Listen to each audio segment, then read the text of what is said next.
요한복음부터 시작한 고별 강회의 5번째 시간으로 오늘은 근심 대신 믿음이라는 제목으로 하나님 말씀 같이 나누겠습니다.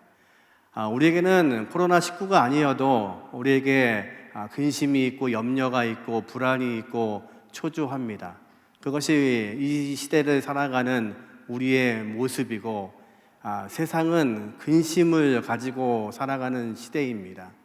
그럼에도 불구하고 성경은 오늘 말씀하신 것처럼 너희가 근심하지 말고 믿음을 가지라고 말씀하십니다. 지금 예수님은 이제 제 아들과 함께 십자가로 가시는 그 길에 예수님께서 어떤 길을 가시는지를 설명하고 계십니다.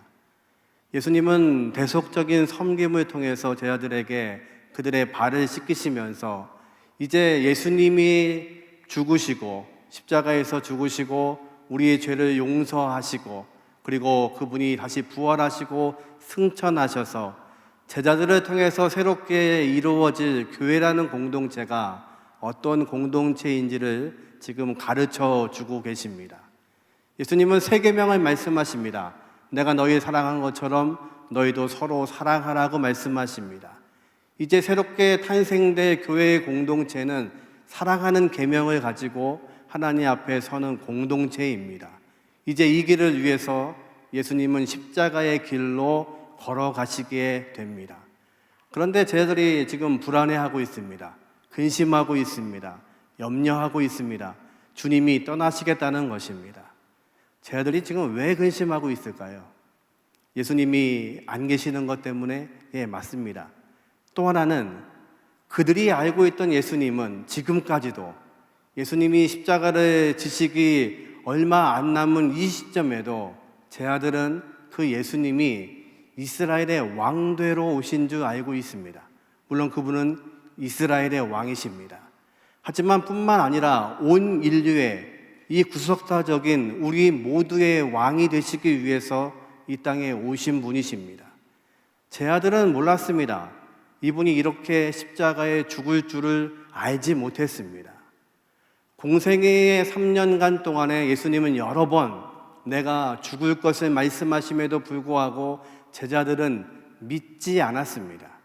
다만 예수님은 이스라엘의 왕이 되셔서 로마의 정권 가운데 있는 이스라엘을 회복하실 분, 이분이 새로운 왕이 되시면 우리는 당연히 그 정부의 한 자리를 차지하는 요직을 가질 거라고 그들은 믿고 있었습니다. 그렇게 지금 그들은 근심하는 이유는 예수님이 그들에게서 떠나시겠다는 것입니다. 이제 그분이 옮겨 가시겠다는 것입니다. 그 말씀에 제 아들은 지금 근심하고 있습니다. 오늘 특송하신 것처럼 예수를 나의 구주 삼고, 여러분이 그 예수님을 구주로 삼으셨습니까? 아멘. 주님이 여러분의 주인 되십니까? 아멘. 그것이 우리에게는 참으로 은혜입니다. 주님이 나를 위해서 십자가에 죽으셨음이 믿어지는 것이 사실은 은혜입니다. 그런데 복음을 전해도 이것이 믿어지지 않는 사람들이 얼마나 많은지 모릅니다. 한 번은 어느 지사님이 자기 아들에게 복음을 전해달라고 요청을 하셨습니다. 그 아들이 어릴 때부터 신앙생활을 했습니다. 성경을 알고 있습니다. 예수가 누구인지 아십니다. 하나님의 아들이신 것을 압니다. 그런데 그것이 믿어지지 않는다는 겁니다. 복음을 전하는 내내 그 친구가 이렇게 말합니다. 예, 저 배웠습니다. 공부했습니다. 주일학교도 다녔습니다. 중등부도 다녔습니다. 그래서 예수님이 이 땅에 왜 오셨는지도 알고 무엇을 하셨는지도 압니다. 그런데 안 믿어집니다. 마침 그 친구의 직업이 소방관이었습니다. 119 구조대원이었습니다. 제가 이렇게 말했습니다. 형제하고 나하고 지금 있는 이 방에 불이 났다고 생각해보자. 그랬더니 눈이 번쩍 뜨더라고요. 불이 나서 어디로 나가야 될지, 어디로 가야 할지를 알지 못하고 이제 우리는 죽었다고 생각하는 그 순간에 119 구조대가 들어왔어. 그러면 그 구조대를 따라 나가는 것이 맞을까? 아니면 이 집이 내 집이니까 내 마음대로 나가는 게 맞을까? 형제가 말합니다. 당연히 구조대를 따라가야 됩니다.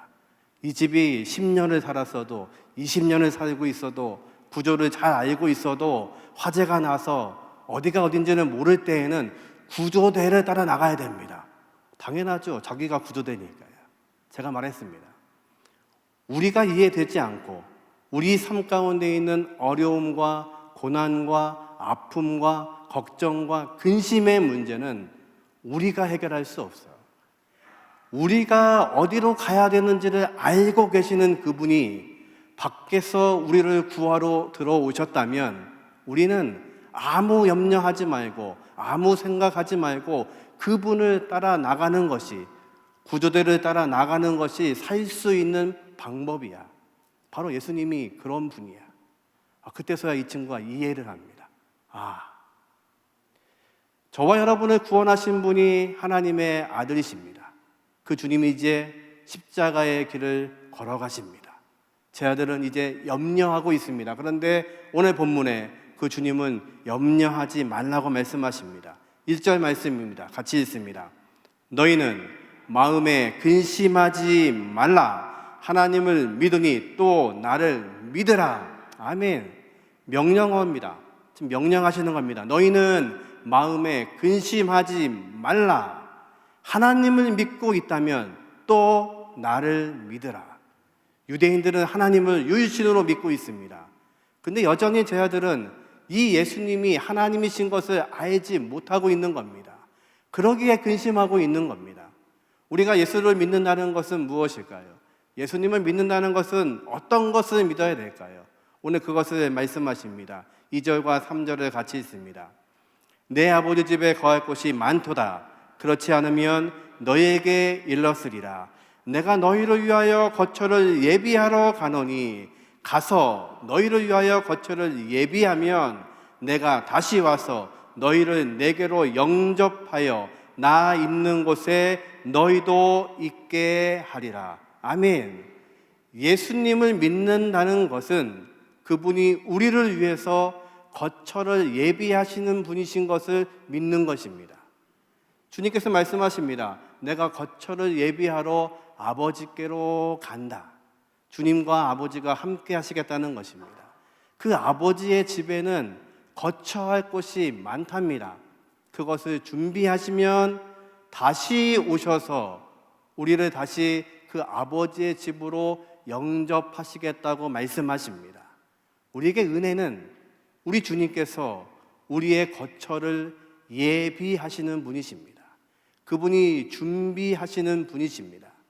이것은 물론 우리가 죽어서 갈 하나님의 나라, 천국, 아버지의 집이 준비되어 있다는 말씀입니다.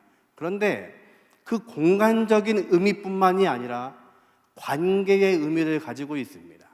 예수님이 지금 가시는 이 길은 제자들과 하나님의 관계를 새롭게 연결하기 위해서 가시는 길이십니다. 요한복음 1장 12절 기억하시죠?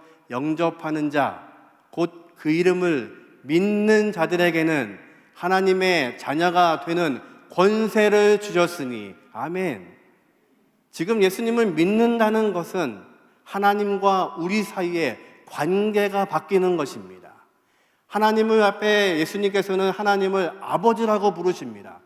그런데 제 아들은 그 하나님이 아버지일 수 없었습니다.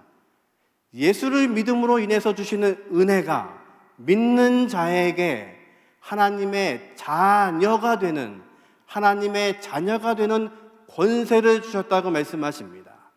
저와 여러분의 권세는 무엇입니까? 하나님이 우리의 아버지가 되셨습니다. 믿으십니까? 그것이 은혜입니다. 주님이 거처를 예비하신다는 말씀은 바로 그것입니다.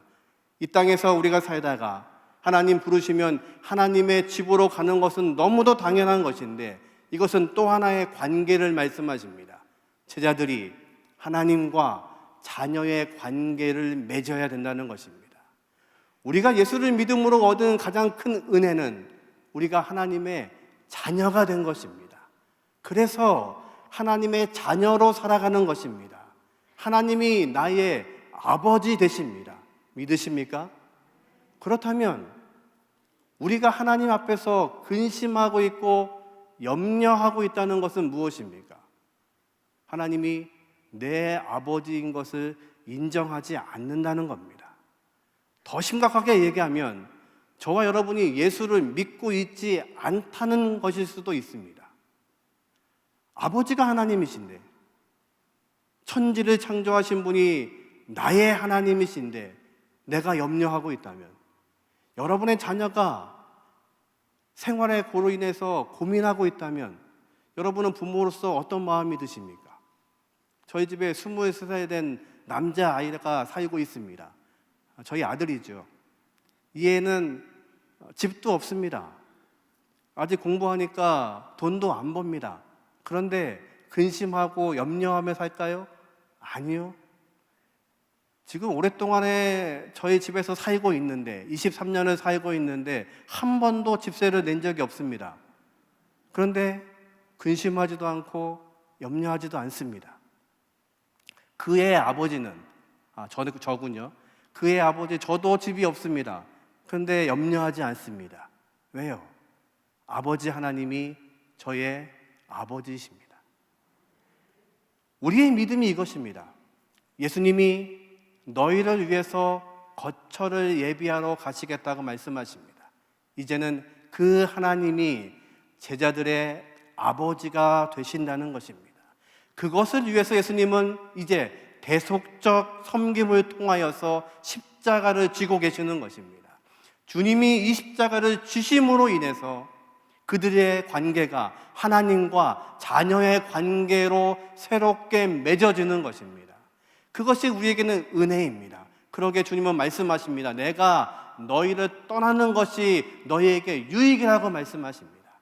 내가 다시 보낼 그 성령이 너희 안에 임하시면, 성령 하나님께서 우리 안에 임하시면 이제 우리는 무엇이 됩니까?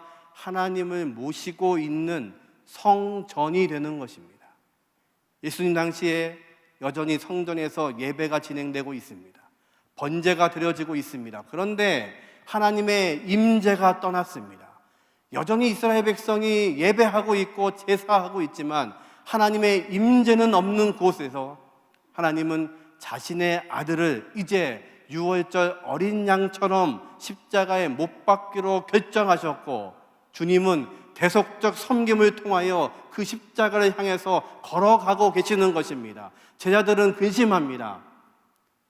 3년간 함께했던 선생님이 떠나시겠다는 것입니다. 그런데 주님이 이 길을 걸어가셔야만, 주님이 이 길을 떠나셔야만 우리는 하나님이 우리의 아버지가 되는 새로운 관계가 형성된다는 것입니다. 저와 여러분의 은혜는 바로 그것입니다. 하나님께서 우리의 아버지가 되십니다. 그럼 우리는 그 아버지를 어떻게 해야 될까요? 아버지를 의지하시는 것입니다. 우리에게 염려가 있습니다. 마치 바다에 떠 있는 배가 그냥 표류하는 것처럼 떠다닙니다. 그 이유는 무엇입니까? 배가 돛을 내리지 못하고 떠 있는 겁니다. 마치 우리의 마음 가운데 염려와 근심과 어려움들이 있다는 이유는 다른 것이 아닙니다. 이 배가 돛을 내리고 있지 못하는 것입니다. 그 돛이 뭘까요? 돛이 아니군요. 닷이군요. 예. 지금 한 장로님이 저를 이렇게 쳐다보셨습니다. 예. 틀렸습니다. 닷입니다. 예. 닷을 내려야 그 배가 고정될 수 있습니다. 그 닷이 뭘까요? 바로 믿음이라는 것입니다. 믿음의 닻을 내리지 못하면, 예수 그리스도가 나의 주인 되심을 믿지 못하면, 하나님이 내 아버지신 것을 믿지 못하면, 그 믿음에 닻이 없으면 우리는 계속해서 표류할 수밖에 없습니다. 왜 우리는 이 인생 가운데, 우리의 인생 가운데 여전히 염려하고 근심이 있을까? 이유는 한 가지입니다. 믿음 위에 그 닻을 내리지 못하고 있는 겁니다. 저와 여러분이 예수를 믿음으로, 주님이 내 구주가 되어주심으로, 하나님 아버지가 내 아버지가 되심으로 그 믿음으로 나아가는 저와 여러분 되시기를 주님의 이름으로 축원합니다. 우리가 예수를 믿는다는 것은 과연 무엇을 믿는 걸까요? 이제 4절부터 그 예수님께서 내가 길이 되어주심을 말씀하십니다. 4절에 보니까 내가 어디로 가는지 그 길을 너희가 아느니라. 아니요, 제자들은 모릅니다. 예수님께서 가시는 그 길이 어떤 길인지를 알지 못하고 있습니다. 근데 예수님은 말씀하십니다. 너희가 내가 가는 길을 알고 있다. 이 얘기는 이런 뜻입니다.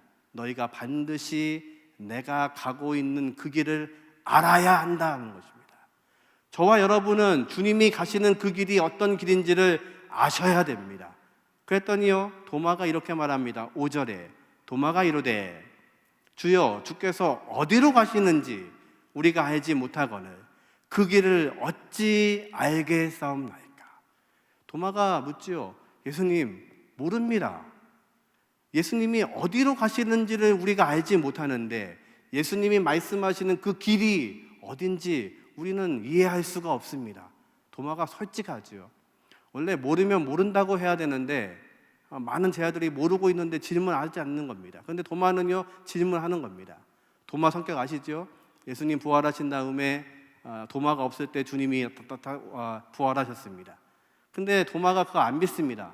뭐라고 하죠? 예수님의 손에 내가 손을 넣어봐야 되고 못자국에 넣어봐야 되고 예수님 허리에 창자국에 내가 손을 집어넣지 않으면 나는 믿지 못하겠다고 이야기합니다. 이제 도마가 있는 그 밤에 다시 주님이 오셨습니다. 주님이 뭐라고 하시죠? 넣어봐라. 이리 와봐라. 그리고 말씀하십니다. 보고서 믿니? 보지 않고 믿는 사람이 어떻다고요? 더 복되다. 예, 도마는요, 그 후로 이 말씀이 뼈에 사무쳤을 것입니다. 도마는 인도 끝에까지 가서 그 복음을 전하다가 순교했다고 전해집니다. 예, 지금 도마가 묻는 겁니다. 모릅니다. 주님이 어디로 가시는지 모르는데 그 길이 어딘지 어떻게 알겠습니까? 예수님이 친절하게 6절에 설명하십니다. 6절 같이 한번 읽습니다. 예수께서 이르시되 내가 곧 길이요 진리요 생명이니 나로 말미암지 않고는 아버지께로 올 자가 없느니라.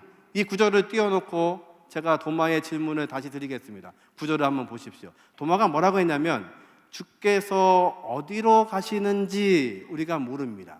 예수님은 어디로 가신다고 하시죠? 내가 아버지께로 간다고 말씀하십니다. 도마가 묻습니다. 그 길을 어찌 알겠습니까? 예수님이 뭐라고 하시죠?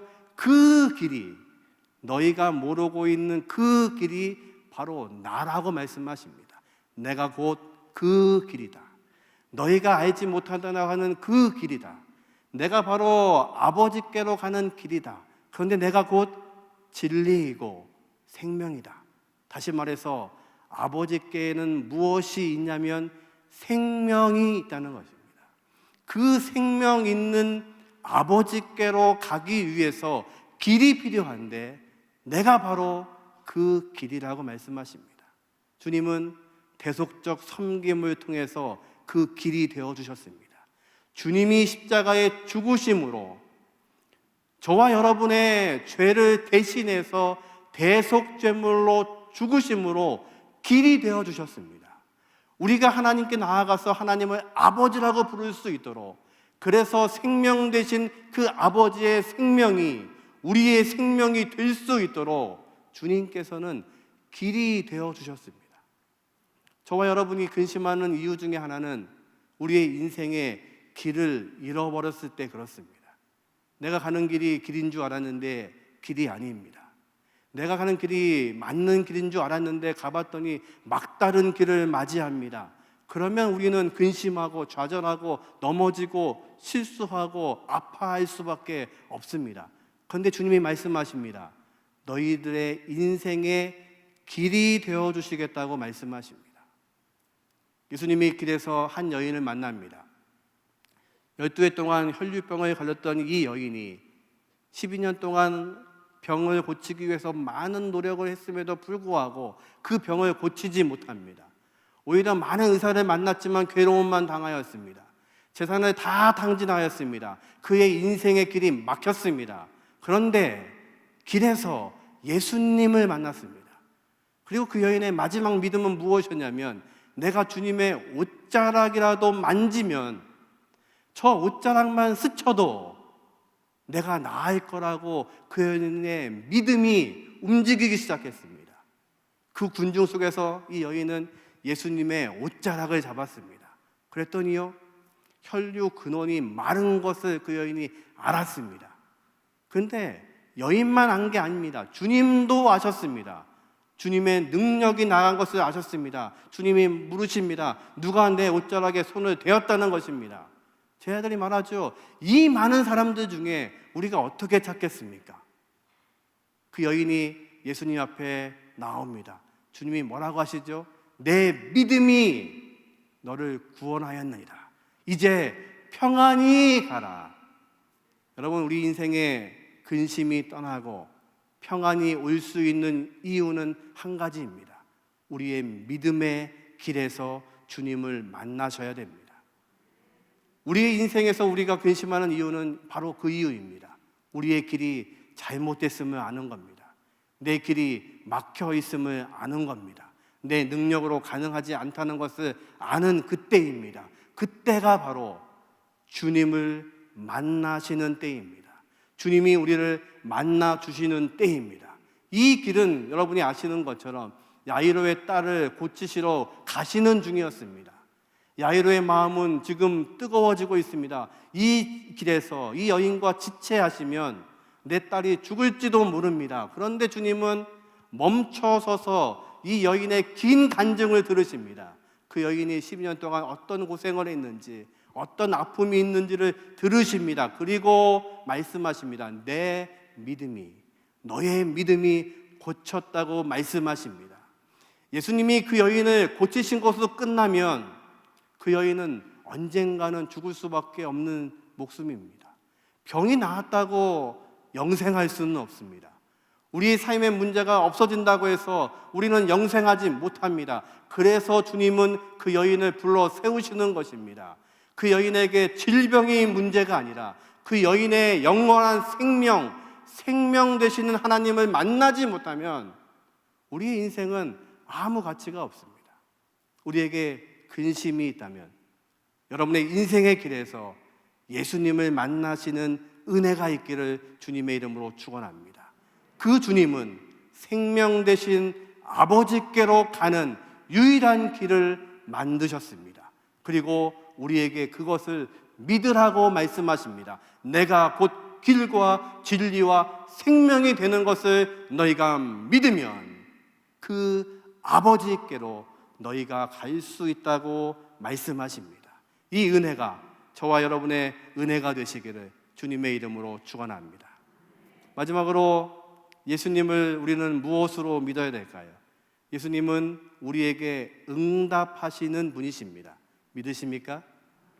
오늘 본문에 이제 빌립이 또 한 번 질문합니다.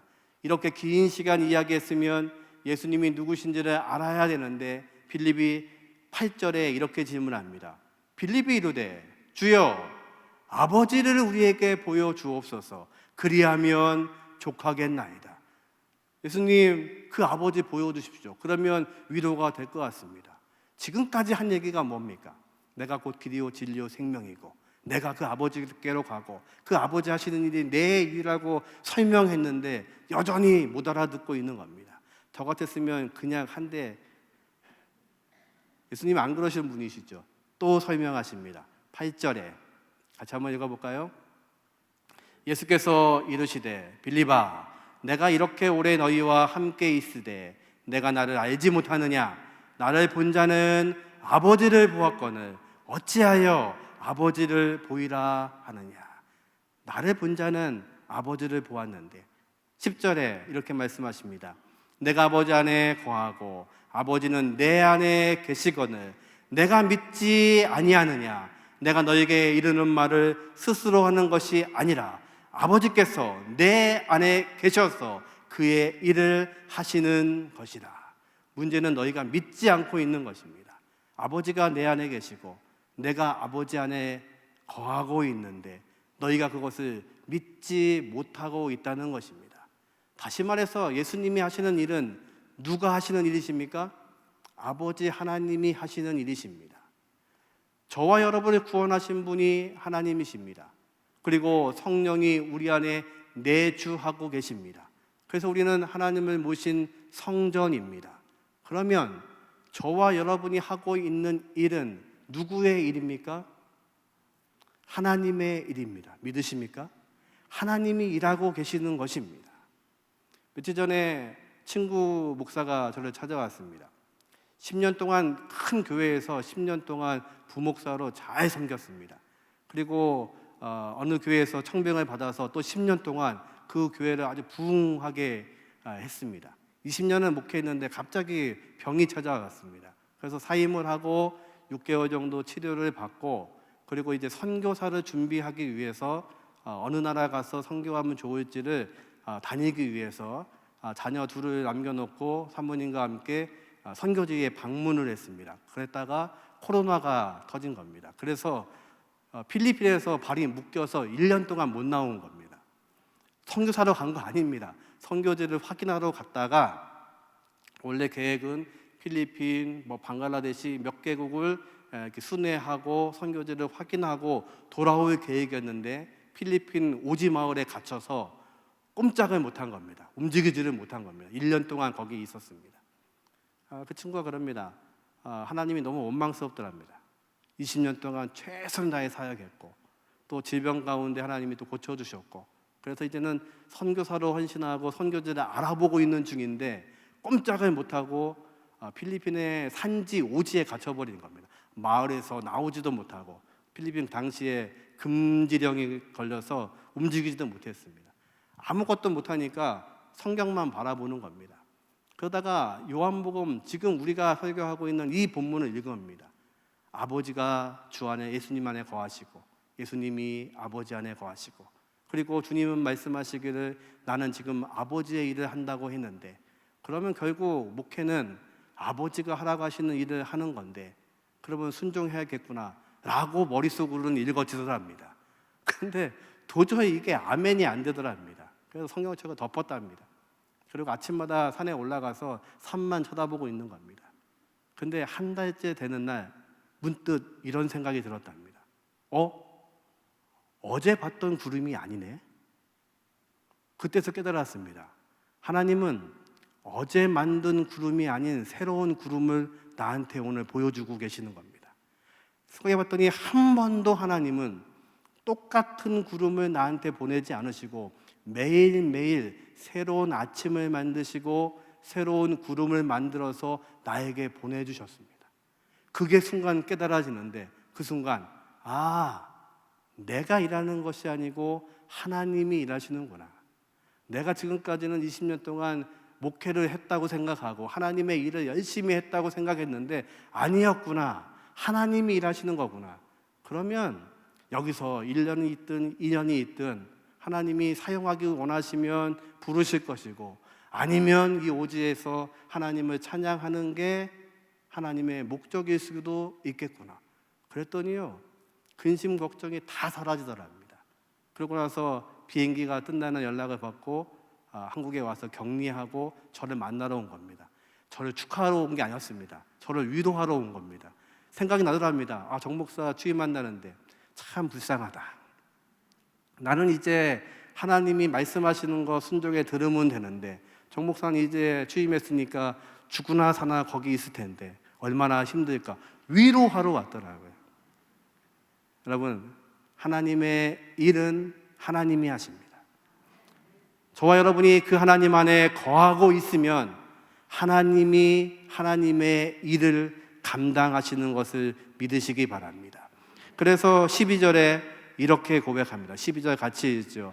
내가 진실로 진실로 너에게 이르노니 나를 믿는 자는 내가 하는 일을 그도 할 것이요 또한 그보다 큰 일도 하리니 이는 내가 아버지께로 감이라. 믿으십니까?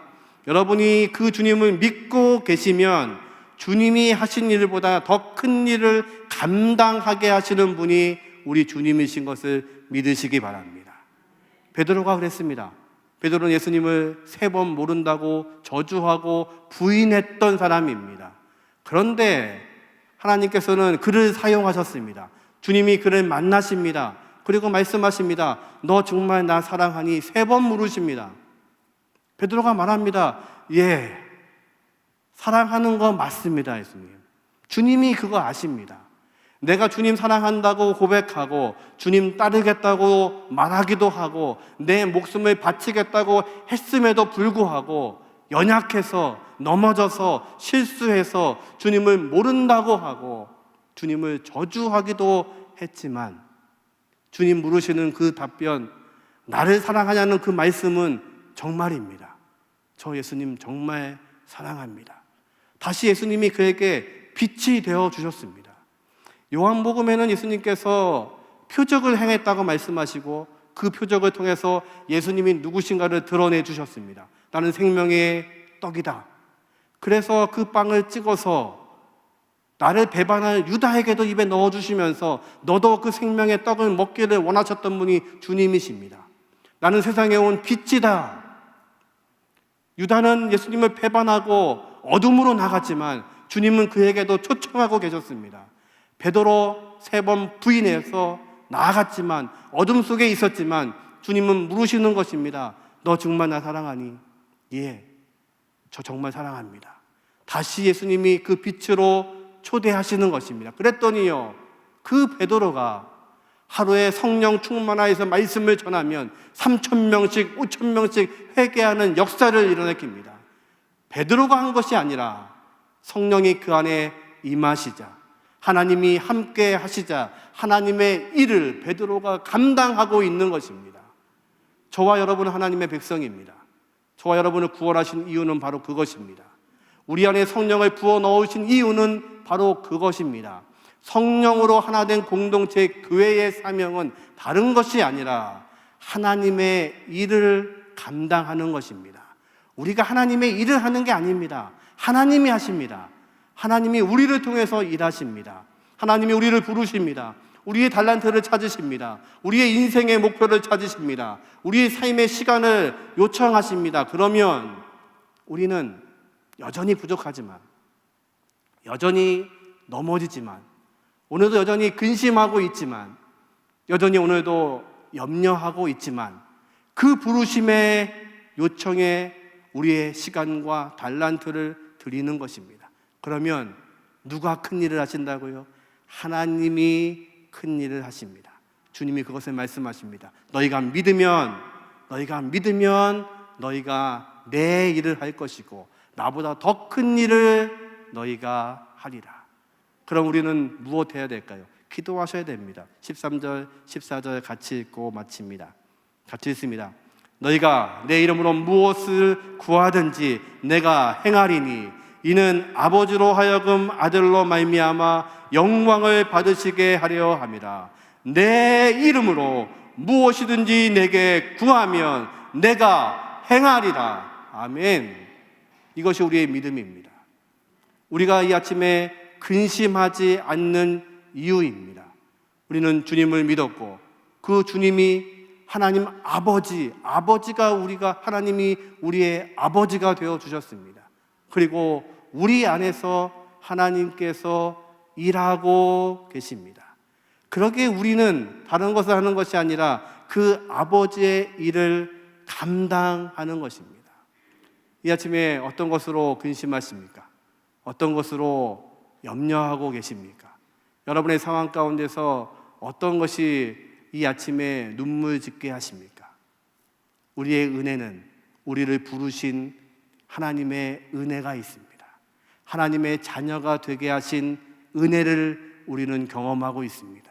그리고 그 아버지가 우리의 아버지가 되십니다. 그분 앞에 우리가 믿음으로 나아갈 때 우리의 근심의 문제들이 사라지는 것을 믿으시기를 주님의 이름으로 축원합니다. 코로나 시대, 어려운 시대를 살고 있고 또 새롭게 맞이할 한 주간이 더 어려울지 모르겠습니다.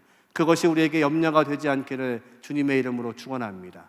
이 생활과 삶이 염려와 근심이 아니라 하나님 우리에게 허락하신 새로운 사명이 되게 하시기를 주님의 이름으로 축원합니다. 말씀을 마칩니다. 근심은 세상 사람들이 살고 있는 삶의 태도입니다. 그리스도인은 근심이 아니라 믿음으로 살아갑니다. 우리는 아버지의 집에 거하고 있고 하나님 안에 거하고 있습니다.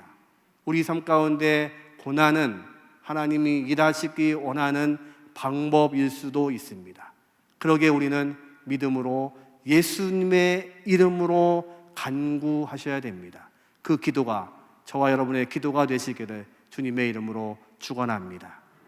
다 자리에서 일어나셔서 같이 찬송하겠습니다. 그 크신 하나님의 사랑, 그 사랑 때문에 오늘 우리가 이곳에 있고 또 말씀을 나눌 수 있습니다. 그 사랑이 한 주간도 함께 하시기를 주님의 이름으로 축원합니다.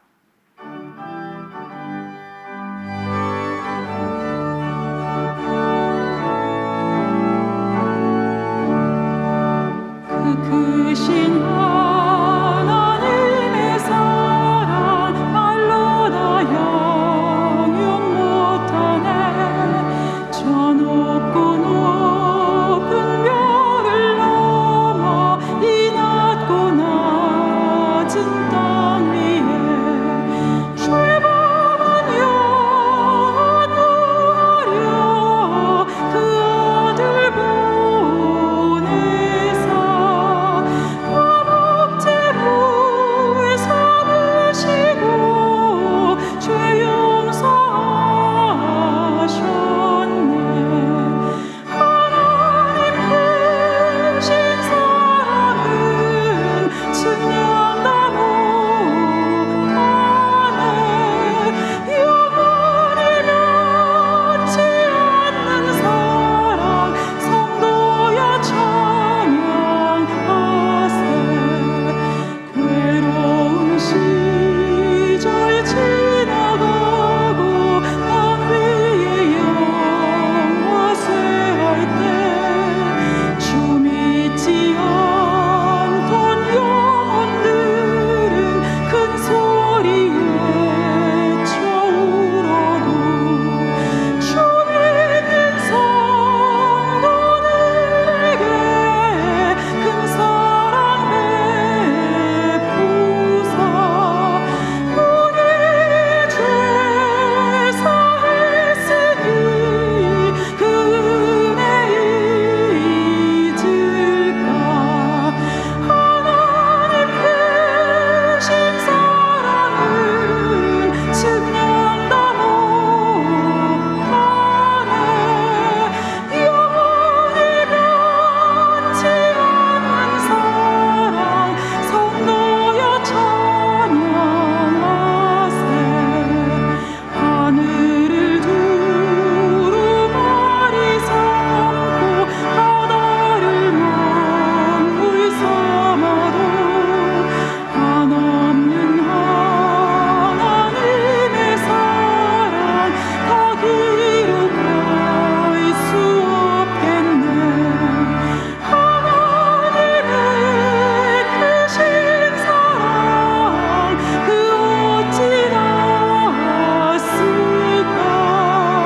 저 하늘 높이 쌓아도 채우지 못하리. 하나님 크신 사랑은 측량다 못하네. 영원히 변치 않는 사랑 성도여 찬양하세.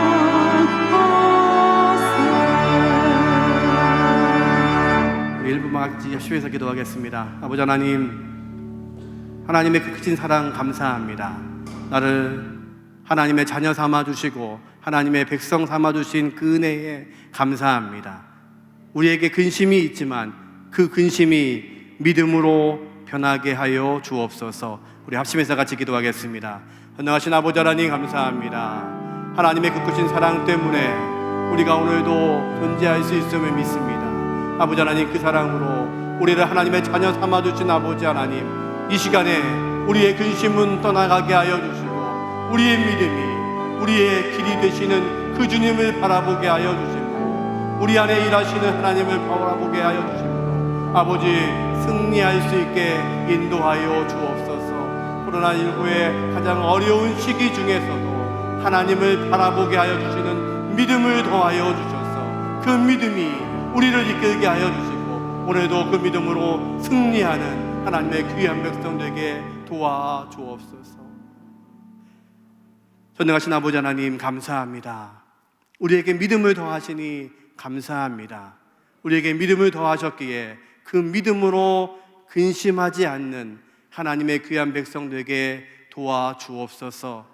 지금은 우리 주 예수 그리스도의 은혜와 아버지 하나님의 극진하신 사랑하심과 성령님의 내주 역사하심이 근심이 변해서 믿음이 되기를 원하는 각 사람들 머리 위에 지금부터 영원토록 함께 하시기를 예수님의 이름으로 간절히 축원하옵나이다. 아멘.